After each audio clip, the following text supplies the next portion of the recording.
Magandang araw, bagong Pilipinas. Narito ang weather update sa oras na ito.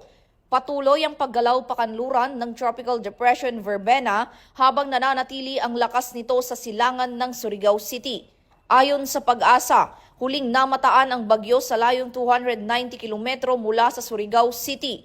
Taglay ang 45 km per hour na lakas ng hangin at pagbugso na 55 km per hour. Nakataas ang Tropical Cyclone Wind Signal number 1 sa ilang bahagi ng Luzon, Visayas at Mindanao, kabilang ang Mindoro, Romblon, Masbate, Eastern Samar, Leyte, Cebu, Bohol, Negros Provinces, Iloilo, Capiz, Aklan, Antique, Guimaras, Dinagat Islands, Surigao Provinces, Agusan del Norte at Camiguin. Inaasahan ang malalakas na ulan at bugso ng hangin dahil sa kombinasyon ng verbena at amihan, habang maraming baybayin ang makakaranas ng maalon hanggang napakaraot na karagatan. Kaya delikado ang paglayag lalo na sa maliliit na sasakyang pandagat.